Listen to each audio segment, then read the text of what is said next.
یہ ہے اس کا مفہوم کہ اللہ کے ساتھ جو میثاق انہوں نے کیا، جو عہد کیا، اس کو ساری زندگی یاد رکھیں کہ عہد کرتے وقت اللہ نے کیا صورتحال ہمارے سامنے رکھی تھی۔ بات سمجھ آئی ہے کہ نہیں آئی؟ جواب نہیں آ رہا آپ کا؟ الحمدللہ۔ اچھا، اب سنیں آگے۔ اللہ تعالیٰ کہتے ہیں کہ یہ اس حال میں ان سے ہم نے وَأَخَذْنَا مِنْهُمْ مِيثَاقًا غَلِيظًا۔ یہ غلیظہ کا کیا مطلب ہے؟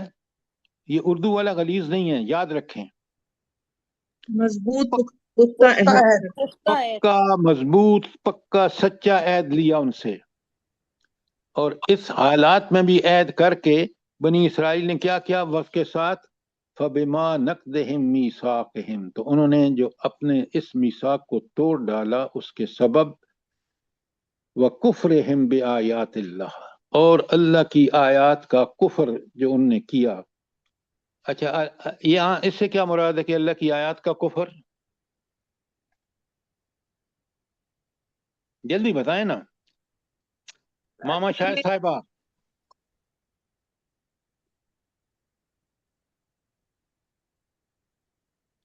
رشید صاحب، محمد رشید صاحب، اجمل صاحب، نبیلہ۔ اچھا، اب بڑے غور سے سنیں، یہاں جو وَكُفْرِهِمْ بِآيَاتِ اللَّهِ کہ اللہ کی آیات، یہ قرآن کی آیات نہیں ہیں، قرآن نازل نہیں ہوا تھا، یہ کس کی آیات ہیں؟ وہ جو احکامات اس میں تھے تورات میں، اس کا انکار کیا انہوں نے۔ بات کو پوری طرح سمجھ کے چلیں، وہ بھی اللہمی کتاب تھی، وہاں بھی اللہ کی آیات تھیں، تورات میں بھی اور قرآن میں بھی۔ اچھا، بات سمجھ آ گئی کہ نہیں ام عبداللہ؟ جی جی سر جی۔ وَقَتْلِهِمُ الْأَنْبِيَاءَ بِغَيْرِ حق، اور ناحق انبیاء کو قتل کس قوم نے کیا؟ یہود و نصارہ نے۔ اللہ کی پناہ دیکھیں، حضرت کس کو قتل کیا بھلا؟ کس نبی کو قتل کیا؟ زکریا علیہ السلام، یحییٰ علیہ السلام، اور انہوں نے کوشش کی ان کو بھی قتل کرنے کی، حضرت عیسیٰ عیسیٰ علیہ السلام کو۔ اللہ نے ان کو بچا لیا، اوپر اٹھا لیا۔ اب وہ واپس آئیں گے، اور واپس آئیں گے تو پھر جو اس وقت یہود و نصارہ ہوں گے وہ کیا کریں گے ان کے حوالے سے؟ ام عبداللہ؟ سر جی، نصارہ تو ایمان لے آئیں گے اور یہود ان کا پھر بھی انکار ہی کریں گے۔ اچھا، بالکل ٹھیک کہا آپ نے، انکار کریں گے تو وہ پھر جنگ ہوگی، اور اس جنگ میں سارے یہود جو ہیں ان کے بارے میں درخت بھی کہیں گے کہ میرے پیچھے چھپا ہوا ہے۔ اچھا، اب ذرا ان کی ساری حرکتیں کہ میثاق اس حال میں جب اللہ نے لیا اس کو بھی توڑ دیا، اور پھر انہوں نے اللہ کی کتاب تورات کا انکار کیا۔ نمبر 3، انبیاء کو قتل کیا ناحق۔ اچھا، یہ ناحق قتل کا مطلب کیا ہے؟ جلدی بتائیں، اور حق کا قتل کیا مطلب ہے؟ سر حق اگر کے یہ قتل کے تو بارے قتل کے بدلے قتل ہے، اور کچھ اور بھی شکیں ہیں، لیکن سر جی انہوں نے تو ان کو حق پہنچایا، لیکن انہوں نے اس حق کو آپ ماننے سے بالکل انکار غلط کیا۔ کہہ رہی ہیں، آپ بالکل غلط کہہ رہی ہیں۔ حق کا قتل یہ ہے کہ جو آپ نے قتل کے بدل قتل ہے نا، وہ حکومت کا فرض ہے، کوئی آدمی خود نہیں اٹھ کے قتل کر سکتا قاتل کو۔ کیا بات کر رہی ہیں آپ؟ ہمیشہ بات کریں تاکہ دین کا صحیح مفہوم ہمارے سامنے آئے۔ حق کا قتل ہے کہ کسی کو اس کے قتل کرنے کی وجہ سے دوبارہ قتل کیا جائے، یہ حکومت کرے گی۔ نمبر 2، کافر مسلم کافر ہو جائے تو اس کو قتل کرنا حق ہے۔ نمبر 3، کافروں سے لڑائی ہو تو کافر کو قتل کرنا حق ہے، یہ ہے حق قتل کرنا۔ اب بات سمجھ آئی کہ نہیں آئی؟ جی جی سر جی۔ اچھا، اس کے بعد آگے چلتے ہیں۔ اللہ تعالیٰ کہتے ہیں کہ آیت 55 بڑی اہم آیت ہے۔ پلیز سر جی یہ تینوں چیزیں ذرا دوبارہ ریپیٹ کر دیں کہ یہ جو بھی آپ نے بتائی ہے کہ 3 چیزیں جو قتل کرنے کے لیے۔ ایک ہے بدلے میں قتل کرنا، کسی نے قتل کیا اس کو قتل کرنا، یہ بندہ خود نہیں کرے گا، یہ حکومت وقت اسلام نافذ ہوگا تو کرے گی. آج آپ ملک میں نافذ نہیں ہے نا, تو آپ دیکھ لیں قتل کھلے پھر رہے ہیں, خوب رشوتیں دے کے ایک کے بجائے 10 اور قتل کر دیتے ہیں. تو اللہ کا دین بڑا منصفانہ ہے, اگر اس پہ عمل ہوگا تو قتل غیرت نہیں ہوگی. نمبر 2, اگر کافروں سے جنگ ہو رہی ہو تو اس وقت کافر کو قتل کرنا حق کا قتل ہے. نمبر 3 میں نے کیا بتائی ہے, جلدی بتائیں. مرتد جو کا قتل ایمان لانے کے بعد ایمان سے پھر جائے. مرتد کا قتل جائز ہے. جزاک اللہ. لکھ لیا آپ نے؟ جی سر. جی تو سر جی جزاک اللہ. انبیاء کو دیکھیں نا, کتنا بڑا جرم ہے کہ اللہ کے نبی کو قتل کریں. اللہ کا نبی تو آتا ہے, وہ کوئی آپ سے کسی چیز کی ایک پائی تک کا ذرہ دار نہیں ہوتا, پھر آپ کو وہ دین اللہ کا بتاتا ہے جس دین کی وجہ سے آپ دنیا اور آخرت دونوں میں کامیاب ہوتے ہیں. اس کا قتل تو میں کہتا ہوں اس سے برا قتل کوئی ہو ہی نہیں سکتا. اب بات سمجھ میں آئی ہے کہ نہیں آئی؟ جی الحمدللہ. جزاک اللہ. اچھا, یہ تھی آیت. ہاں, اللہ تعالیٰ کہتے ہیں کہ وَقَوْلِهِمْ نہیں, ہاں وَكُفْرِهِمْ بِآيَاتِ اللَّهِ وَقَتْلِهِمُ الْأَنْبِيَاءَ بِغَيْرِ حق. آگے آیت میں 155 میں اللہ فرماتے ہیں وَقَوْلِهِمْ قُلُوبُنَا غُلُفٌ. یہ اتنے بدبخت ہیں کہ کہتے ہیں ہمارے دل تو بڑے پکے بند ہیں, اس میں تو آپ کی کوئی بات جا ہی نہیں سکتی. اور وہ بات انبیاء کی بات ہے, انبیاء کی بات اللہ کی بات ہے. تو یہ جب کہتے ہیں تو اللہ کہتے ہیں بل طبع اللہ علیہ بل طبع اللہ علیہا بکفرہم, لیکن اللہ نے تو ان پر غلاف چڑھا دیا, یا اللہ نے ان پر دلوں پر مہر لگا دی بکفرہم, ان کے کفر کی وجہ سے. تو اللہ تو کہتا ہے میں بندوں پر ظلم نہیں کرتا, تو پھر اللہ نے کیوں مہر لگا دی ان کے دلوں پر؟ امی عبداللہ. سر سر جی جی جب انسان سرکشی میں حد سے زیادہ بڑھ جاتا ہے اور اللہ کے حکموں کا انکار کرتا ہے بار بار, معجزات اور یہ سب چیزیں دیکھنے کے باوجود, تو ان کے پھر اللہ کفر کی تعالیٰ اس کے وجہ دل سے. پر مہر لگا. دیکھیں وہ یہاں خود ایک بڑا نقطہ ہے لطیف, آپ سمجھ ہمارے لیں. دلوں پر آپ نے غلاف بیان چڑھ گیا کیا. ہے, اللہ جی کبھی ظلم کرتا. سر وہ خود اقرار کر رہے ہیں کہ ہم نہیں قبول کرتے, ہمارے دلوں پر غلاف چڑھ گیا ہے, تو ظاہر ہے وہ خود. نہیں, بالکل آپ ٹھیک کہہ رہے ہیں, لیکن میں تھوڑا سا اس کو کھول دیتا ہوں تاکہ آپ جب بیان کریں تو سامعین سمجھیں بات کو. دیکھیے بات یہ ہے کہ اللہ نے اختیار دیا ہے بندے کو بڑا محدود, کہ چاہے تو میری دعوت جو انبیاء کے ذریعے بھیج رہا ہوں اس کو قبول کرو, چاہے تو قبول نہ کرو. قبول کرو گے تو جنت میں جاؤ گے, قبول نہیں کرو گے تو دنیا میں بھی ذلیل ہوگے اور آخرت میں بھی. اس کا ثبوت عقلی میرے سامنے آج کے حالات ہیں. افضل صاحب, چیمہ صاحب سمجھ رہے ہیں میری بات؟ جی جی الحمدللہ. اس کے بعد اللہ کیوں ظلم نہیں کرتا؟ اللہ نے جب ان کو اجازت دی تو انہوں نے ظلم پہ ظلم کیا اور سرکشی کی انتہا کر دی. جیسے انہوں نے یہود و نصارہ نے اللہ کی کتابیں تبدیل کر دی, یہود نے تورات میں تبدیل کیا اور نصارہ نے حضرت عیسیٰ کو اللہ کا بیٹا بنا دیا. تو یہ وہ جسارتیں تھیں جس کی وجہ سے اللہ نے ان کو, اس لیے کہ وہ اب کبھی قبول نہیں کریں گے ہدایت. کیوں؟ وہ برائی میں اتنی لذت لے رہے ہیں. جب یہ کیفیت ہوتی ہے تو اللہ اس کے دل پر مہر لگا دیتا ہے. کب؟ جب وہ برائیوں میں مزہ لینا شروع کر دیتا ہے اور اللہ کے دین کو کوئی کسی طرح کی لفٹ بھی نہیں کراتا. تو یہ وہ اللہ ہے جو کسی پہ ظلم نہیں کرتا. جیسے افضل صاحب آپ نے کہا کہ وہ ان کے دلوں کو مہر کر دیتا ہے, وہ کبھی ہدایت نہیں پائیں گے. اللہ اکبر. اللہ ان کے عمل کی وجہ سے یہ سب کچھ ہوا. اللہ نے تو ان کو موقع دیا, انبیاء بھیجے, سب کچھ بھیجا. کاش میں اور آپ یہ بات سمجھیں. سر جی ایک سوال ہے, سر جی یہاں کہ وہ ان کو اپنے علم کے اوپر تکبر بھی تھا تب بھی. یہ آپ جب بات کرتے ہیں نا تو آپ 10 دفعہ سوچیں, علم کے تو تکبر ہو ہی نہیں سکتا, وہ اصل میں دنیا پرستی، مال پرستی، ہوس پرستی میں لگے ہوئے تھے. وہ سننا ہی نہیں چاہتے تھے اللہ کی بات، کیونکہ اللہ تو ان سے منع کرتا ہے کہ تم آخرت پرستی پہ لگو، نیکیاں کرو، بھلائیاں کرو، لوگوں کے حقوق پورے کرو، اللہ کے حقوق پورے کرے، بندوں کے حقوق پورے کرو. وہ کرنا نہیں چاہتے تھے. اب بات سمجھ میں آئی کہ نہیں آئی؟ جی جی الحمدللہ اچھا، صحیح ہے.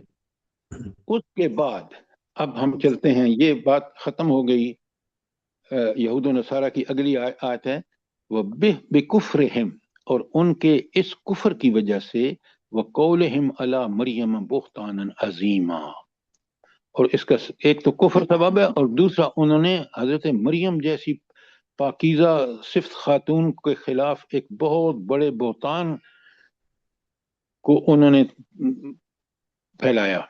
اچھا، اب بڑے غور سے سنیں، یہاں آپ بات سمجھ لیں کہ حضرت مریم علیہ السلام، آپ کو پتہ ہے حضرت موسیٰ کی پیدائش کو قرآن نے کس طرح ڈیفینڈ کیا کہ یہ کلمۃ اللہ تھے، اور انہوں نے کلمۃ اللہ کا نصارہ نے اللہ کا بیٹا بنا دیا. اللہ نے اصل میں ہوا کیا، ذرا بات کو پوری طرح سمجھیں. اصل میں ایک یوسف نجار ایک شخص تھا جس کے ساتھ حضرت مریم کی شادی نہیں ہوئی تھی، نسبت ہو چکی تھی، یعنی طے ہو چکا تھا، اب یہ شادی نہیں ہوئی تھی، تو رخصتی بھی نہیں ہوئی تھی. تو انہوں نے، یہود نے کیا کہا کہ انہوں نے کہا جی یہ تو نعوذ باللہ نعوذ باللہ، یہ حرام کاری کی ہے حضرت مریم نے اس کے ساتھ، یوسف نجار کے ساتھ، اور یہ اولاد جو ہے اللہ کے نبی کو کہہ رہے ہیں. اس دیکھیں کتنا بڑا گمراہ کن نظریہ ہے. اچھا، تو اس پر جو ہے، جو بہت بڑا ان کا جرم تھا کہ انہوں نے حضرت مریم پر بہتان لگایا. آپ کو پتہ ہے حضرت مریم کی ماں نے منت مانی تھی کہ میں لڑکا ہوگا تو اس کو وہاں عبادت کے لیے چھوڑوں گی بیت المقدس میں. لیکن جب حضرت مریم پیدا ہوئی تو اللہ نے، کیونکہ ظاہر انہوں نے منت مانی تھی انہوں نے، اور ان کی تربیت کس نے کی بلا، کس نے کی؟ زکریا علیہ حضرت السلام. زکریا. اور زکریا علیہ حضرت السلام. زکریا سے رشتہ کیا تھا ان کا؟ خالو تھے. خالو تھے سر، خالو. شاباش. اب بتائیں کہ ایک نبی ان کی تربیت کر رہا ہے، اللہ ان کو خبر دے رہا ہے، اور اللہ کیسے ان کو، دیکھیں یہاں آپ یقین کریں کہ اللہ کیسے اس نے پیدا کیا حضرت اما حوا کو اور حضرت آدم کو بغیر ماں باپ کے. یہاں ماں ہے حضرت مریم، لیکن باپ نہیں ہے. اللہ کے حکم سے بندہ جیتا، پیدا ہوتا، مرتا اللہ کے حکم سے.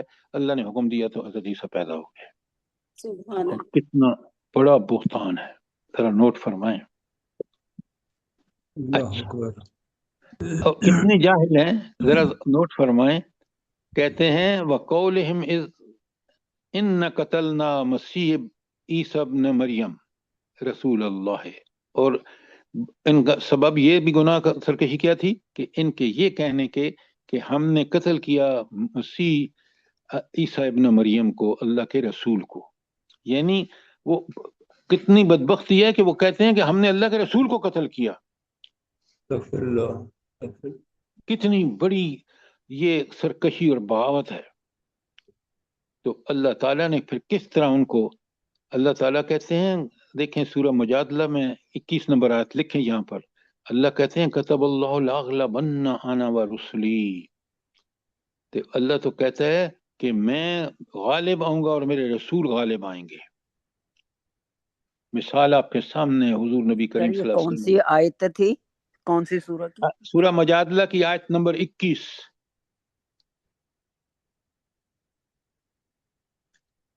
اب سنیں، اللہ تعالیٰ اس کا جواب دے رہے ہیں وَمَا قَتَلُوهُ، انہوں نے حضرت عیسیٰ کو بالکل قتل نہیں کیا، وَمَا صَلَبُوهُ، نہ اس کو سولی پر لٹکایا، وَلَكِنْ شُبْهَ لَهُمْ، بلکہ یہ تو ان کی ایک شبہ ان کو شبہ تھی. اب ہوا کیا، میں آپ کو بتاؤں، جو تاریخ میں مفسرین لکھا ہے کہ ہوا یہ کہ ان میں سے ایک بدنیت تھا حواریون میں سے. حواری کون تھے؟ جو حضرت عیسیٰ کے ساتھی تھے، اور وہ حضرت عیسیٰ کو پکڑوانے میں بہت آگے آگے تھا. اس کی شکل اللہ تعالیٰ نے تبدیل کر دی، جو اللہ کر سکتا ہے، اور ان کو شبہ ہوا کہ حضرت عیسیٰ یہ ہیں اور اس کو سولی پہ چڑھا دیا اور حضرت عیسیٰ کو اللہ تعالیٰ نے اوپر اٹھا لیا. اب وہ دوبارہ نازل ہوں گے تو اللہ کہتے ہیں خود جواب دیں ما قتلوہ ہو، نہ انہوں نے قتل کیا، وما صلبوہ ہو، نہ انہوں نے سولی پر لٹکایا، ولیکن شبہ لہم، بلکہ ان کا تو یہ ایک شبہ ہے. تو اللہ تعالیٰ کہتے ہیں اسی آیت میں آگے 157 میں وَإِنَّ الَّذِينَ اخْتَلَفُوا فِي لَفِي شَكٍّ مِّنْهُ، جو لوگ اس کے بارے میں اختلاف کرتے ہیں اللہ تعالیٰ کہتے ہیں کہ ہاں شک میں پڑے ہوئے ہیں اور یقیناً شکوک و شبہات میں، وہ شکوک و شبہات میں ہیں. ما لہم بہ من علم، ان کو کوئی اس بات کا علم نہیں ہے، الا اتباع الظن، بلکہ وہ تو ایک گمان کی پیروی کر رہے ہیں. وما پھر اللہ کہہ رہے ہیں وما قتلوہ یقیناً، یقیناً انہوں نے حضرت عیسیٰ کو قتل نہیں کیا. یہ تھی آیت 57 اور یہاں ہم ختم کر رہے ہیں کیونکہ وقت ہو گیا ہے. تو اس یہود و نصارہ کو بہت اچھی طرح پڑھیں. اچھا تفصیل ان کی کون سی صورت میں آئی ہے بلا کہ یہود و نصارہ کی جو گمراہیاں اور سرکشیاں کہاں آئی ہے قرآن میں سب سے زیادہ؟ سورہ البقرہ، کون سی آیات ہیں؟ سورہ اعراف اور سورہ بقرہ. رکوع نمبر میں 5 آپ سے سے لے پوچھ کر رہا ہوں 15. آیات کون سی ہے؟ ارے رکوع نمبر 5 سے لے کے 15 تک انہی کا ذکر چل رہا ہے، ان کی سرکشیوں آیات اور بتایا کریں، آیات بتایا کریں. 141 سے لے کر 143 تک 100 آیات ہیں اور اس میں 4 شیٹ ہے. دعوت کا بھی ہے بندوبست کہ ان کو دعوت دیں اور 4 شیٹ ہے کہ ان کے جرائم کیا ہیں. آپ ضرور پڑھیں ان 100 آیات کو 141 سے لے کر 143 تک. سر جی 40 سے لے کر، سر جی 40 سے جی لے کر 143 تک، آیت 40. اچھا اب کوئی سوال ہو آپ کا آیت 157 تک جو میں نے آخری پڑھائی ہے، کوئی سوال ہو شاباش. جی السلام ابھی علیکم. جی جی آیت 154 میں ہم نے وہ پختہ عہد میثاق کا ذکر پڑھا تھا. میں صرف ایک ریفرنس کے لیے بتانا چاہ رہا تھا. البقرہ آیت 63، اس کا میں ترجمہ پڑھ لیتا ہوں. یاد کرو وہ وقت جب ہم نے طور کو تم پر اٹھا کر تم سے پختہ عہد لیا تھا اور کہا تھا کہ جو کتاب ہم تمہیں دے رہے ہیں اسے مضبوطی کے ساتھ تھامنا، احکام و ہدایات اس میں درج ہیں انہیں یاد رکھنا. اسی ذریعے سے توقع کی جا سکتی ہے کہ تم تقویٰ کی روش پر چل سکو. تو بس یہ بتانا چاہ رہا تھا کہ میثاق وہ تھا کیا. یہ آیت 63 بقرہ میں مینشن ہے. اچھا آپ ایک بات بتائیں، بڑی اچھا آپ نے کیا کہ اس دوسری جگہ میں اس کو بتا دیا کہ یہ یہاں پر بھی ہے بقرہ کی 53 میں. اب مجھے ایک بات بتائیں، شاید کہ تم متقی بن سکو تو اس وقت جو کتاب اللہ موسیٰ علیہ السلام پہ نازل ہوئی تھی تورات، اس کو انسانوں کو متقی بننے کے لیے کیا ضروری تھا اور آج قرآن میں متقی بننے کے لیے ہمارے لیے کیا ضروری ہے؟ جلدی بتائیں. یہ طریقہ تو وہی ہے جو اس وقت بھی تھا کہ احکام و ہدایات انہیں یاد رکھنا اور اس پہ عمل کرنا. بالکل آپ نے ٹھیک کہا. اور اگر آج ہم دیکھیں قرآن اگر پڑھے نا تو ان میثاق کی جو پوری طرح پیروی کرے گا اللہ کے ہاں کامیاب ہوگا. چاہے وہ یہود و نصارہ ہوں، تورات اور انجیل ان کے لیے، قرآن ہمارے لیے، اور قرآن ہر اس آدمی کے لیے. اب وہ ساری جو تورات، انجیل، صحف موسیٰ، صحف ابراہیم، سب اللہ تعالیٰ نے ان کی جگہ مکمل ہدایت قرآن میں موجود. اور اب نبی کریم صلی اللہ علیہ وسلم کی بعثت کے بعد جو شخص قرآن پر ایمان نہیں لاتا وہ نہیں بخشا جائے گا. بات سمجھ آ گئی آپ کو؟ جی الحمدللہ. جزاک اللہ. آپ ایسے آیات جو جو ہم پڑھ رہے ہیں اس سے متعلق ہوں تو ضرور بتایا کریں تاکہ سامعین بھی نوٹ کر لیں اور اس سے فائدہ بھی اٹھائیں. جزاک اللہ. اللہ پاک جزائے خیر دے.